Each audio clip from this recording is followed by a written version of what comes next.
안녕하세요. 전이의 편맥기 전이입니다. 저번에 이어 이번에도 허버트 조지 웰스의 소설 투명인간을 다루고자 합니다.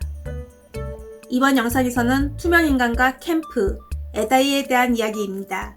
투명인간이 세상을 지배하겠다는 야욕을 보이자 캠프와 에다이가 맞서는 장면이 나옵니다. 그 내용 중 한 장면을 살펴보고자 합니다. 전이의 편맥기 시작합니다.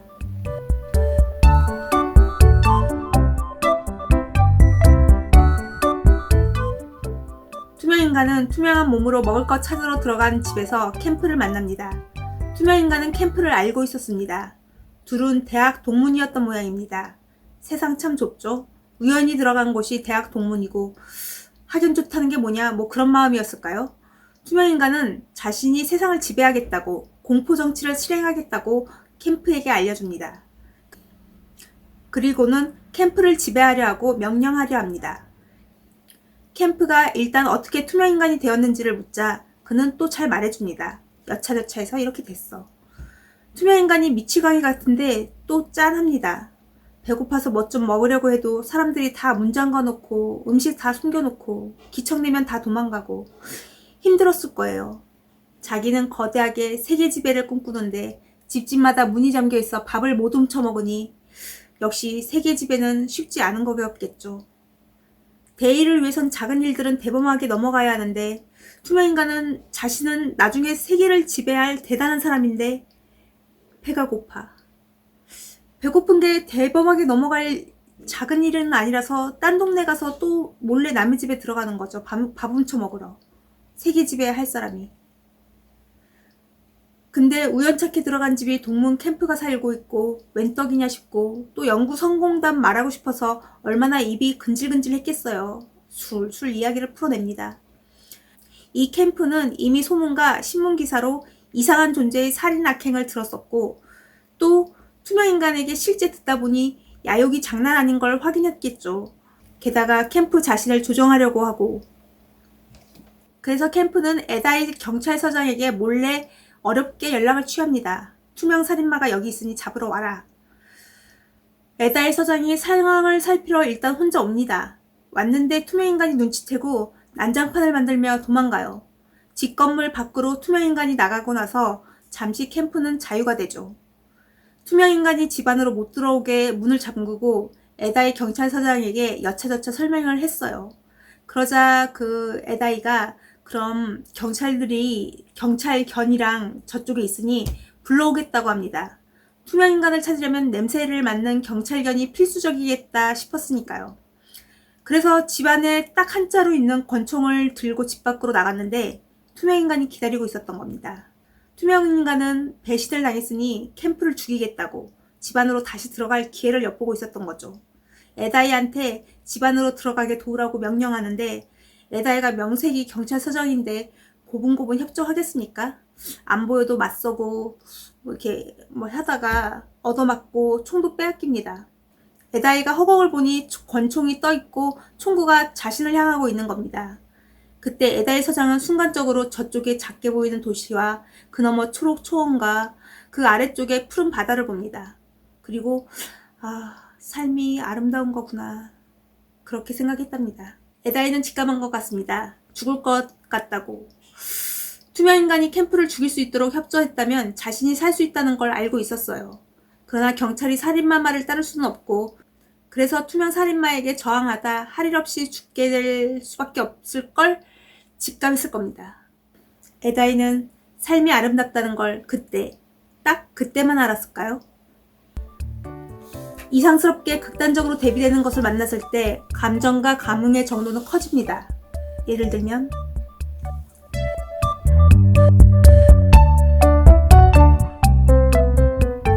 좋은 친구를 떠올려 볼까요? 무난하게 착한 친구가 곁에 있다고 생각해 보는 거예요. 원래 착한 친구인 걸 알고 있었지만 그래 착해 그냥 그렇게만 생각하다가 어느 날 우연찮게 세상 성격 이상한 사람을 만났다고 해봐요. 극단적으로 성격 파탄자를 만났다고 합시다. 별것도 아닌 일로 그 성격 파탄자에게 억울하게 공격당해서 감정이 너무 상했다고 쳐봐요. 그때 마침 옆에 있던 그 착한 친구가 살짝 도와줬다면 성격 파탄자 보고 너 그러는 거 별로다 그렇게 살짝 언급만 해줬다 봐요. 그럼 이 친구는 그냥 착한 친구는 아니죠. 이때부터 이 친구는 동급, 대천사 미카엘과 동급, 어쩌면 그 이상. 에다이가 나름 괜찮은 보통 삶을 살았을 거예요.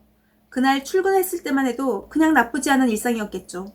외근 나와서 재수없게 투명인간 만나 죽음 직전에 이르니 나쁘지 않았던 그 보통 삶이 얼마나 아름답고 찬란하고 멋진 것이었는지를 그제야 강렬하게 느낀 거겠죠.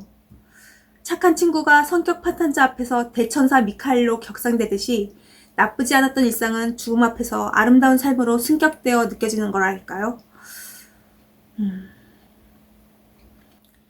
삶이 아름답다는 걸 인식해보기 위해 일부러 죽음을 직면해볼 수는 없습니다. 그러면 안 되죠. 하지만 위험 상황을 상상으로 마주해볼 수는 있어요. 너무 늘어지고 나태해질 때 한 번쯤 상상해볼 만도 합니다.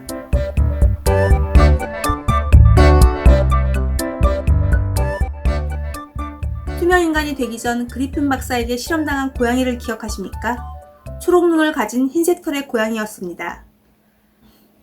그리핀 박사는 스스로 투명인간이 되기를 자처했지만 그 흰 고양이는 무슨 복면일까 싶습니다.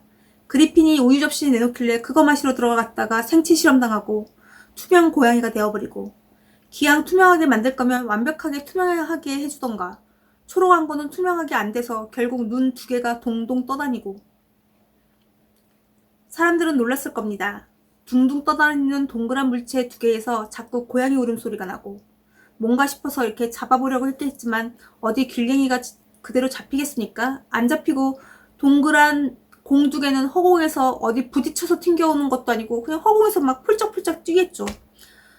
투명 고양이가 높은 담장이라도 올라갔다면, 요즘이었다면 사람들이 보고 지금도 투명 생명체를 만드는 기술이 없으니 뭐 저 투명 고양이 안군가봐 라고 하지는 않겠죠. 그냥 그래도 허공에 둥실 떠있는 그걸 보면 요즘 사람들은 웬 드론? 이렇게 시큰둥하게 넘어갈 수 있었을 거예요. 하늘에 가끔 떠있는 것들이 있으니까요. 하지만 그 옛시대에서는 그냥 경악할, 괴이한, 보고도 믿지 못할, 굉장한, 신기하고 참신하고 마치 유령을 본 듯 놀라운, 표현이 참신하지 않네요. 놀라움, 신기함. 개미가 코끼리 3마리를 공중 저글링 하는 것 같은 놀라움. 코끼리가 개미 옷 만들어준다고 바느질하고 있는 것 같은 신기함. 개미가 코끼리를 저글링 한다면 좀 떨어져서 보면 코끼리 3마리는 엉덩방아 찍고 솟아오르는 것처럼 보일 수 있겠죠. 하지만 코끼리는 쿵쿵 찢는 소리 없이 공중을 둥둥 떠다니고 있는 거죠. 최대 개미 가슴 높이까지는 떠 있는 거죠. 상상이지만 개미가 엄청 힘이 셌을 거예요. 동네 천하정사는 기본이고 5대륙 가장 강한 개미 타이틀 벨트도 찼을 거예요. 그러니 코끼리 3마리를 저글링하죠. 놀라운 모습. 상상입니다. 개미가 아무리 힘이 세서 3마리를 저글링할 수 있어도 개미 입장에서 조금을 부담을 줄이고 싶어서 상대적으로 가벼운 코끼리들을 섭외한 거죠. 상상이에요. 그 중에서 몸집이 좀 아담한 암컷 코끼리가 1마리가 있었고, 그 암컷 코끼리가 이 힘센 실개미에게 반한 겁니다. 그래서 이 암컷 코끼리가 개미에게 구애하려고 옷을 만들어 주기로 해요. 개미가 한국 실개미라서 완전 한복을 좋아해요. 천하장사이기도 하니까요. 한복을 많이 입거든요. 그래서 코끼리가 한복을 만들어요. 한 땀 한 땀 정성스레 옷구름도 달고 목둘레 깃도 달고 그 큰 손으로 한 땀 한 땀 실개미 한복을 한 땀 한 땀. 코끼리가 만들다가 중간에 멘붕이 와요. 저고리 만들 때 깃 따는 데까지는 해냈어. 근데 바지 데님 만드는 건 미쳐버리겠는 거죠.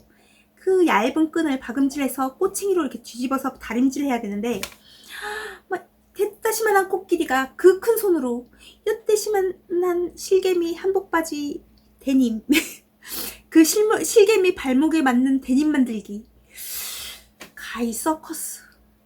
근데 코끼리가 그걸 해내는 어디서도 볼 수 없는 신기한 모습, 그런 기이한 광경이었을 겁니다. 허공에 고양이 눈알 2개는 격가지로 셌습니다만 투명 고양이 입장에서는 자기가 볼 때 자기는 안 보이는데 자기 앞발도 안 보이고 하여튼 자기가 안 보여서 스스로도 너무 당황스러운데 그냥 자기 갈 길 가고 있으면 사람들이 자기 근처에서 자꾸 놀란다 봐요. 사람들 입장에서는 눈알이 떠 있어서 놀라는 거겠지만 고양이 입장에서는 당혹스러우면서도 화날 거예요. 사실 사람들이 놀란다는 게 아이고 이렇게 깜짝 놀라고 마는 게 아니잖아요. 왜냐면 정말 놀라운 개미 저글링 같은 코끼리 한복 바지 데님 만드는 것 같은 너무 놀라운 눈알 동동. 그러니 아마 인간 여자는 자꾸 비명을 지르겠죠. 인간 남자는 놀라면 비명보다 막 욕해. 고양이도 감정이 있으니 욕먹어서 화날 거고 사람한테 욕을 하고 싶을 거예요. 욕을 할 수 있다 쳐도 양이가 착해서 할 수 있는 최대 욕은 그냥 겨우 야옹은 아닐 것 같아요. 끼야옹 이겠죠.